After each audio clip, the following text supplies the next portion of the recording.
Hi, I am here with Chapter 10 of Frindle. Chapter 10 is called Freedom of the Press. Judy Morgan was a reporter for the Westfield Gazette, the local newspaper. Westfield was a quiet little town. There was the occasional burglary, the teenagers got rowdy once in a while, and there was some shouting at the town council or the planning board now and then. But mostly things were calm and orderly in Westfield, and every Thursday the Westfield Gazette proved it. Ted Bell sold advertisements for the paper, and he had a daughter in 4th grade at Lincoln Elementary. He told Judy that a bunch of 5th graders were making trouble and were not obeying teachers anymore, that there was something about a secret code word they were all using. And half the students had been kept after school one day last week, including his own little girl. The only other story Judy was working on was about 18 new trees that were going to be planted along East Main Street. The trees could wait. This thing at the elementary school sounded like a real story. So Judy Morgan showed up at Lincoln Elementary School at 3 o'clock the day after Mrs. Chatham had been to visit Nick's parents. The sign on the door said, "All visitors must report to the office." And she did. On the bulletin board outside the office, Judy saw Mrs. Granger's notice about the punishment for using the word Frindle. She stepped back 2 paces, aimed her camera at the notice, and snapped a photo. She read the notice once more, and then stepped into the office. Mrs. Freed, the school secretary, looked up and smiled. "May I help you?" "Yes, I'm sure you can. My name is Judy Morgan, and I work for the Westfield Gazette. I'd like to know about that poster outside the office, the one about this word Frindle. Who should I talk to?" Mrs. Freed stopped smiling. She was sick and tired of anything to do with that word. For the past week, her phone had been ringing off the hook. If it wasn't a parent complaining about a child who had to stay after school, it was someone from the school board trying to get in touch with Mrs. Chatham or Mrs. Granger. Mrs. Freed pursed her lips and narrowed her eyes. She said, "You'll have to speak with the principal. Let me see if Mrs. Chatham is free." She was. There isn't a principal alive who won't find the time to talk to someone from the local newspaper. The reporter was invited into Mrs. Chatham's office. Judy noticed right away that the principal was not comfortable talking about this stuff. When asked about the poster outside the office door, Mrs. Chatham laughed and said, "Oh, that? It's nothing, really. Some kids have been playing a prank, and it was time to put a stop to it." The principal's laugh sounded phony to Judy Morgan. "And did that notice put an end to the prank? I heard that a lot of children were kept after school last week. Would you tell me a little about that? Parents would like to know what's going on." Mrs. Chatham looked like a kid who had been sent to the principal's office. She squirmed a little in her chair and tried to smile. She said, "Well, we do still have a little problem, but it's under control." Mrs. Granger may have overreacted a bit. "I don't think the children have really been trying to be disrespectful. They are just having some fun, and it's more like a difference of opinion." And then Mrs. Chatham went on to tell the reporter what she knew about the word Frindle and how it had become popular among the students. Judy Morgan took careful notes. And when the principal had finished, Judy said, "Would you mind if I asked Mrs. Granger a few questions?" Mrs. Chatham said, "No, not at all." But Judy could tell that the principal wished she would just go away. What could she say, though?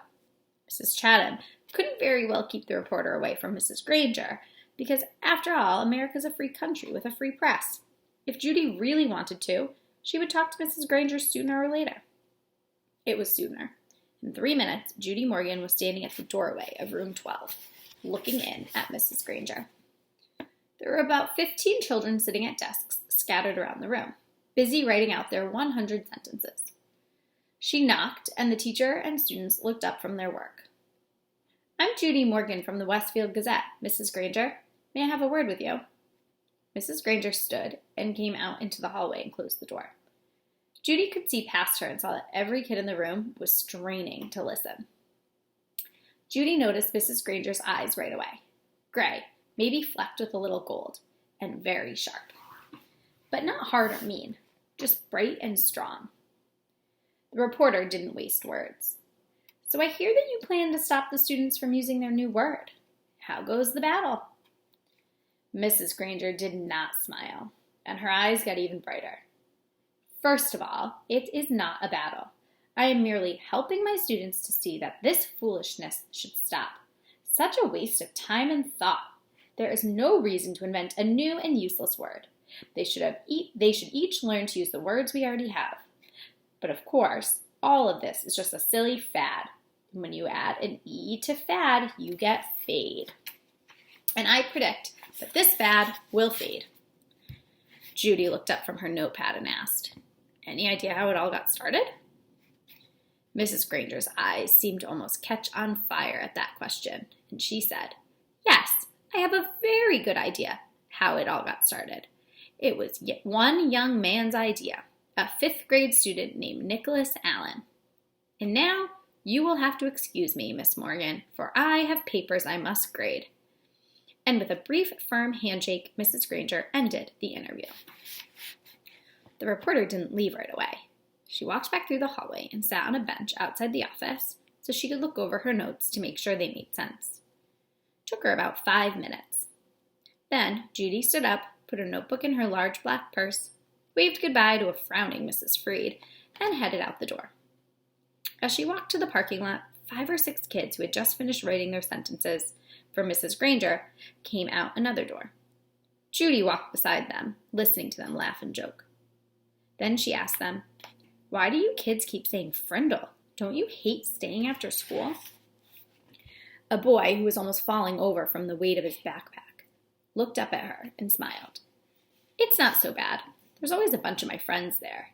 I've written that sentence 600 times now." And then the kids said Mrs. Granger didn't even look at their punishment papers anymore. They were sure, because where you were supposed to write, "I am writing this punishment with a pen," everyone was writing the word Frindle every 4th or 5th sentence. And Mrs. Granger hadn't said anything. One girl bragged that she had written the word Frindle 45 times on her sheets today. She grinned and said, "That's a new record." "And this boy named Nick," Judy asked, "has he had to stay after school too?" The kids giggled, and a tall boy with reddish-brown hair and glasses said, "Mrs. Granger has kept Nick after school so much that everyone thinks she wants to adopt him." The reporter smiled and said, "Do you think I could find Nick and talk to him this afternoon?" The boy looked at Judy for a second and then said, "I don't think Nick would want to talk to you right now. He might say something stupid and get himself in trouble." Then he grinned at his friends. The kids laughed and poked and punched each other and headed off down the block. Judy drove back to her office and started writing.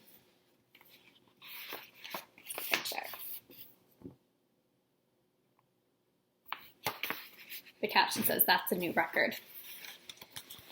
The next morning, a brown envelope arrived at the Gazette offices addressed to Judy Morgan, and below her name was written, "Frindle Story." When Judy opened it, there was a class picture, the 5th grade at Lincoln Elementary School. Mrs. Granger and the 6 other teachers were standing at the ends of the rows, and the kids were dressed neatly, hair all combed. But there was something odd about the picture. The reporter looked closely and saw that each kid was holding up a pen, and each little mouth was puckered in the same way.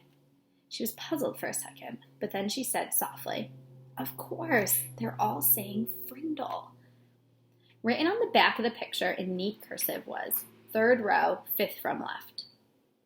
Judy looked at the picture, and there she saw the same grinning red-haired boy with glasses that she had talked to in the school parking lot yesterday.